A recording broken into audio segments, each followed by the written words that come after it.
Não existem manuais para a construção da pessoa que você deseja ser. Você é o único que tem o poder de decidir e dedicar toda uma existência a esse processo. É um privilégio e uma grande aventura. Vir a ser a pessoa que a sua alma mais profunda almeja é uma bênção. Se você identificar o ponto de harmonia entre sua alma e a vida que leva, terá encontrado algo infinitamente precioso. Talvez você não seja capaz de solucionar os grandes problemas do mundo, nem mesmo de mudar a situação em que se encontra no momento. Mas se for capaz de despertar a beleza e a luz eterna da sua alma, espalhará essa luz por onde for. John O'Donohue, filósofo, poeta e teólogo irlandês.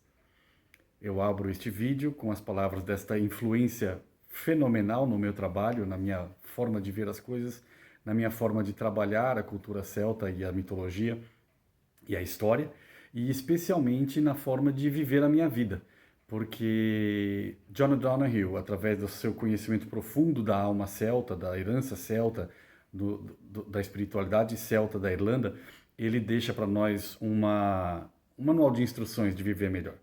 E isso tudo tem por base justamente a questão da individualidade, um conceito muito demonizado nos nossos tempos, porque as pessoas confundem um pouco, né?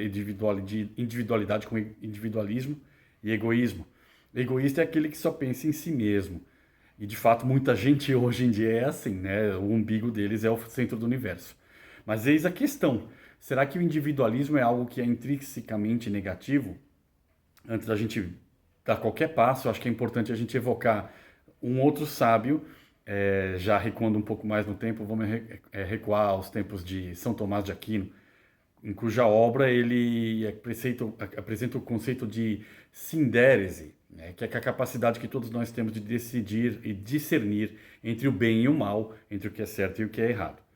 Então eu conto com a sindérese de todos vocês, de cada um assistindo esse vídeo, para discernir entre o certo e o errado. E a gente vai começar com uma diferenciação que parece meio óbvia, mas que é negligenciada demais. Egoísmo não é individualidade.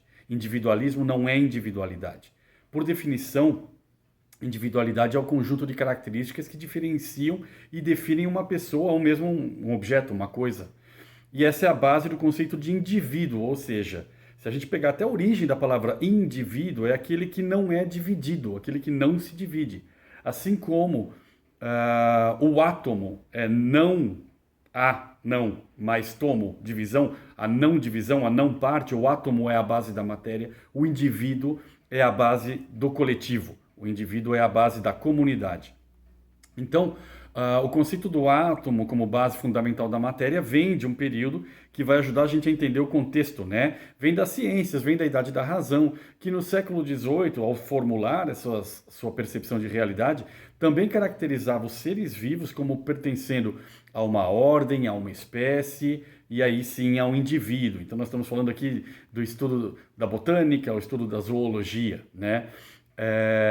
Essa questão do indivíduo como base do todo, ela ganha forma também nas artes, quando a gente pega uma pessoa, uma alma inspiradíssima como a Billie Holiday, diva do jazz, que diz que não há duas pessoas que sejam iguais, e na arte deve ser assim, ou então não é arte. Quando Billie Holiday, alguém que tem uma voz identificável a qualquer 3 segundos dela cantando, você sabe que é ela cantando, de tão inimitável que é, de tão presente que está a individualidade dela, a gente percebe que não tem como negar. Essa é uma realidade comprovável. Ou seja, se a gente analisar a questão da ordem do indivíduo, né, a ordem tem as características comuns. Então, vários seres cordatos, por exemplo, pertencem à mesma ordem. São mais características comuns presentes em todos aqueles seres que compõem aquela categoria, aquela ordem. E o indivíduo é exatamente o contrário, ou melhor, ele é exatamente o outro ponto de vista. São características únicas. A ordem tem características comuns a diversos seres, e o indivíduo é aquele que tem características que nenhum outro ser pertencente à mesma ordem possui. Ou seja, o indivíduo é aquele que tem características próprias, como o próprio nome diz, individuais, com o perdão da redundância, né? Em termos de filosofia, nós vamos ter o mesmo conceito, né? A filosofia grega, ela fala de um ser universal e de um ser individual. O ser universal é o ser humano como conceito abstrato, impessoal. Quando a gente fala o ser humano tem a tendência gregária, tem a tendência de viver em sociedade, isto é, o ser universal.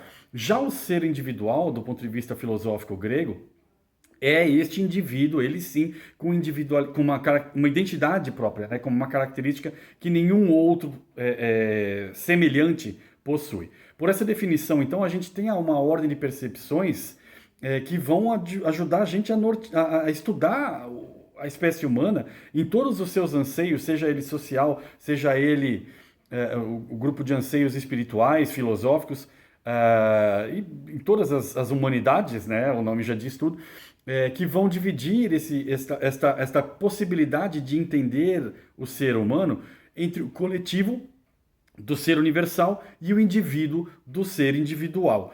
O coletivo vai dar a base do coletivismo, que é voltado para esta teoria do ser universal, e o coletivismo do ser individual. Então, o individualismo, aliás. Então, em nossos tempos, nós estamos vivendo aqui na nossa sociedade, por uma série de fatores que seria muito longo falar deles aqui, uma ênfase muito grande no coletivismo. As teorias como globalismo, as expressões como aldeia global, como irmandade entre nações, irmandade entre os homens, são princípios que têm por base, se a gente analisar de um ponto de vista filosófico grego, o tal do coletivismo, né? O tal do ser universal. É uma busca de igualdade, uma busca da irmandade, é uma busca de equilíbrio entre povos e culturas. Só que nós estamos vendo, curiosamente, e aqui a gente entra no cerne deste trabalho, deste vídeo, que é uma ironia e uma contradição, porque esta percepção de busca da irmandade está declinando pelo exacerbar da visão egoísta que valoriza o indivíduo, apesar de séculos de coletivismo. O coletivismo ele parece sempre muito legal, inatacavelmente legal, inatacavelmente positivo, porque ele promove, no abstrato das ideias, a paz, a união, a harmonia, a comunidade, como sendo valores absolutos. E todos esses valores são positivos, insofismavelmente positivos. Só que se a gente abrir os jornais, se a gente prestar atenção no discurso das pessoas, nós vamos ver que nos livros de história também mostram que esses valores parecem utópicos. A paz, a união, a harmonia universal, a comunidade global, tudo isso nada disso é encontrado nas mitologias dos povos, na história desses povos e nas notícias de nossos tempos. É muito importante lembrar que nós estamos falando aqui de valores que são utópicos, né? Mas utópico não é sinônimo de impossível, mas sim de algo que é paradisíaco, que deve ser buscado, que deve ser almejado, mesmo que seja difícil, mesmo que seja remoto. Se a gente pegar esses livros de história e se a gente pegar as sagas mitológicas dos celtas, dos germânicos, dos vikings, dos romanos e assim por diante, nós vamos ver que todas as culturas sempre tiveram grande dificuldade de manter a paz, a união, a harmonia, a tal vida em comunidade, em igualdade. Então o que a gente está vivendo hoje não é nenhuma novidade. E também não é novidade acreditar que isso possa ser possível em algum ponto do futuro. Porque isso sempre foi discurso de diversos filósofos dos gregos para cá e diversas narrativas, diversas sagas, né? Nós temos que buscar uma harmonia maior, um elemento de mais paz ou de mais entendimento. Talvez o que tenha mudado da antiguidade para cá seja a quantidade de pessoas no mundo e a capacidade de destruição das armas que a gente vem desenvolvendo de lá para cá. Mas no fundo, o que a gente está vivendo é exatamente a mesma realidade de 1000, de 2000, de 5000 anos atrás, né? Em que eu tenho uma busca de identidade cultural que me une àquele coletivo tribal, mas que automaticamente me põe em confronto com quem age diferente, com quem pensa diferente, com valores diferentes de outras culturas. Essa é a base da história. A base da história é isso, né? A busca de identidade e a partir do momento que eu entendo esta pertinência, esta pertença, uma reação àquele que não pertence. Se isto é bom ou ruim, são 5 mil, 10 mil anos de história dizendo que não é bom nem ruim, apenas é. As coisas são o que são. Estas buscas todas são sintetizadas numa das mais importantes lições que eu recebi no meu treinamento druídico, dentro do druidismo britânico, segundo a qual tudo que nós fazemos, individual ou coletivamente, tem por objetivo fundamental satisfazer nossos 3 impulsos mais básicos que todos nós temos: desejo de sobrevivência, desejo de reprodução e medo da morte.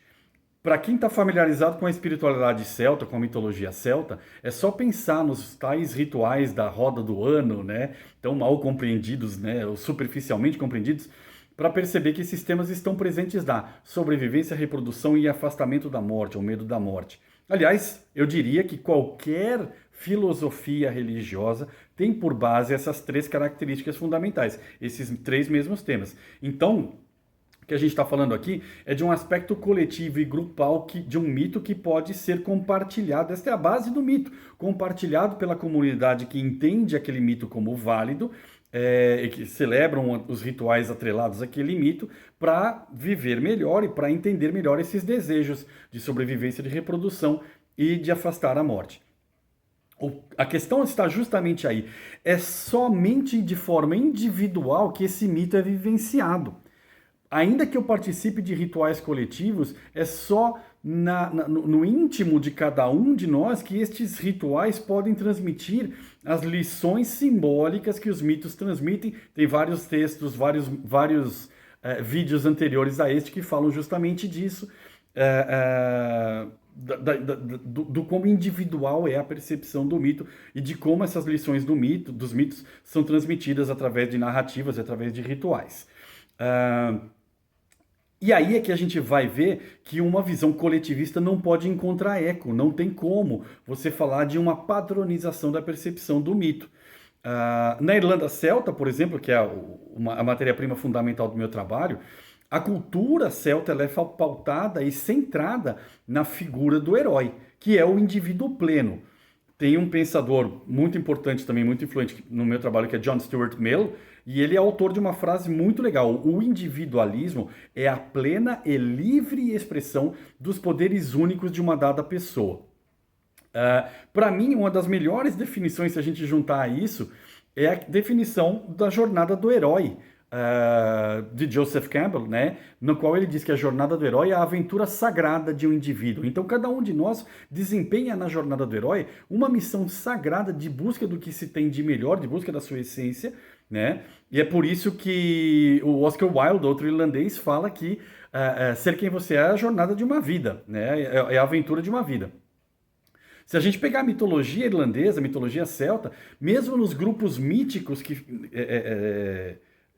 de heróis, como por exemplo os Fianna, né? os grandes guerreiros nobres liderados por Finn McCool, e que vão dar origem ao mais conhecido mito da Távola Redonda do Rei Arthur, que também é um grupo de heróis míticos, né? De heróis sagrados.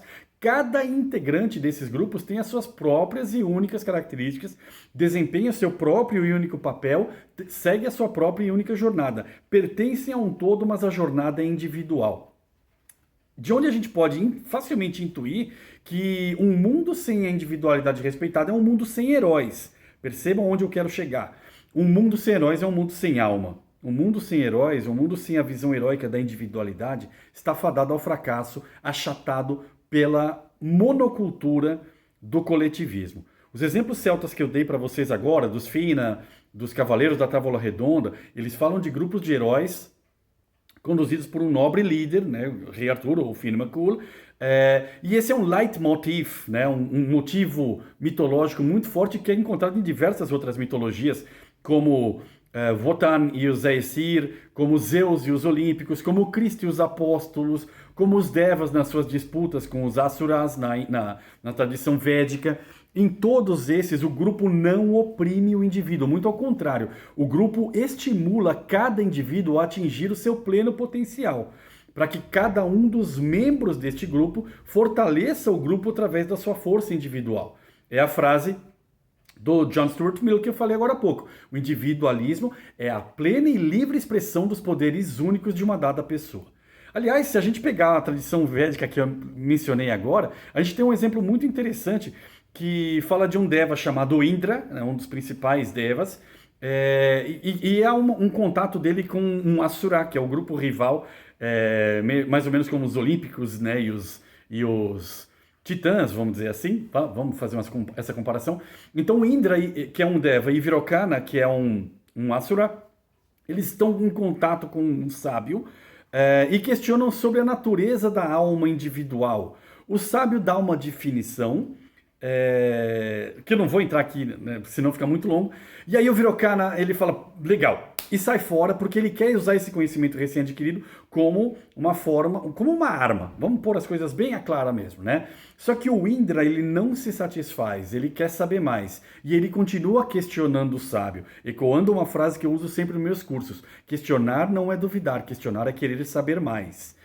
E aí, então, a gente tem uma lição muito legal que não adianta apenas para você ser um indivíduo pleno receber o conhecimento. Você precisa, todos nós precisamos, desenvolver o próprio entendimento desse conhecimento recém-adquirido. E isso é um processo individual. Essa é a jornada do herói. E os mitos hindus que a gente fala aqui, né, como tendo os devas como deidades positivas e os asuras como negativas, põe aqui claramente a imagem da sindérese tomista que a gente falou agora há pouco, do Tomás de Aquino. Então, especialmente se a gente pegar esta percepção moderna de hoje, a maioria de nós age como Virokana. A gente ouve alguma coisa, a gente se identifica com o conteúdo daquilo e acha que basta sair repetindo para perceber, para ser benquisto, para usar como arma, como Virokana. Só que isso não propõe a tal sindérese do Tomás, não há separação entre o que é certo e errado. A gente ouve falar, os dias de hoje, de ideais coletivistas, como a gente falou, da paz, da união, da harmonia, e saem repetindo isso tudo sem dar percepção, sem dar entendimento à nossa voz, ao como nós interpretamos isso. Ora bolas, se isso tudo que a gente está falando parece bom, mas não é, nós temos que dizer por quê. E eu digo que a percepção coletivista globalista ela não respeita a individualidade. Vamos pegar aquilo tudo que o globalismo moderno, as correntes modernas falam, né, da paz, da união e da harmonia. Se a paz é imposta por uma vontade, se a união é forçada através da intolerância, se a harmonia é feita como supressão de pensamentos individuais diferentes, então tudo isso mostra sua verdadeira cara ditatorial, impositiva, não democrática, não pacífica, né? É uma anulação da individualidade que funciona como uma criptonita para o herói, cara. É o que vai derrubar o herói interior de cada um de nós, que não tem mais a chance de ser visto, não tem mais a chance de de se desenvolver. Portanto, todas as teorias modernas que impõem visões hegemônicas, suprimindo discussão, solapando o processo de individualização, matam o herói e a heroína dentro de cada um de nós. Eu conheci o trabalho de um jovem brasileiro estudando em Stanford, chamado Gabriel Miranda, e ele fala que as nossas identidades coletivas, aquelas do grupo da qual a gente faz parte, que eu mencionei no começo, não mostram quem somos como pessoas. Nós somos, cada um de nós, indivíduos, e quando observados nas massas, devemos formar coletivos. O indivíduo é que é a base do coletivo, e não o coletivo que molda o indivíduo. Aliás, o Gabriel termina essa frase dizendo justamente isso: o indivíduo é divino, é o começo de tudo. E isso é com o pensamento de um dos maiores pensadores, que é o Hermann Hesse, o alemão, e que diz que as pessoas sempre andaram em busca de Deus, mas nunca em busca de si mesmos. E ele, Deus, não está em nenhum lugar. Não há um Deus senão aquele dentro de cada um. A busca pelo sagrado é uma busca individual. É uma busca que parte da compreensão de cada um, dos seus potenciais, da sua jornada heróica, para nos livrarmos das promessas de gurus e dos achatamentos culturais coletivos. Se vocês não gostam da ideia de filósofos falando disso, vamos pegar John Lennon, que também era filósofo, que diz que o que sobra pra gente para cada um de nós é você mesmo. O tempo todo, não importa o que você faça, você precisa alcançar o seu próprio Deus em seu próprio templo. Está tudo em suas mãos. Parece muito uma frase do grande mestre português Agostinho da Silva, que diz que é ilusória toda reforma do coletivo que não se apoie na renovação individual. Tem várias pessoas que falam disso, da importância da gente desenvolver individualmente para fazer uma revolução positiva e global, aí sim coletiva. Né? O próprio John Stuart Mill, que eu já citei, ele confirma isso. Né? Um grupo que diminui seus membros para que sejam instrumentos dóceis em suas mãos, mesmo que tenha objetivos positivos, logo perceberá que pessoas diminuídas não têm como atingir um objetivo qualquer. Não vão conseguir, não vão ser capazes. Um coletivo forte só existe com indivíduos fortes, e indivíduos fortes só são possíveis se respeitadas as suas individualidades. Se isso for verdade dentro dos mitos arturianos, se isso é verdade nas lendas do Finn McCool, nas sagas nórdicas de Wotan e os seus Aesir e todos os outros grupos divinos que têm um coletivo fortalecido por serem formados por indivíduos fortes, filosoficamente, espiritualmente. Então isso vale para a escolha individual de cada um de nós, filosoficamente e espiritualmente. E também socialmente, né? Se a gente pensar que a sociedade, o coletivo é formado de indivíduos, então nós temos que ter esta busca de individualidade. Se reprime uma individualidade, se anula a força heróica de cada um de nós, não serve. E eu termino também evocando, como eu abri com o John O'Donohue, eu termino com uma frase de Joseph Campbell. Esta é, a meu ver, a grande verdade ocidental. Cada um de nós é uma criatura totalmente única e se em algum ponto devemos presentear algo ao nosso mundo, deverá ser com algo que vem da nossa própria experiência e desenvolvimento pessoal e nunca do de outra pessoa, nem de um coletivo.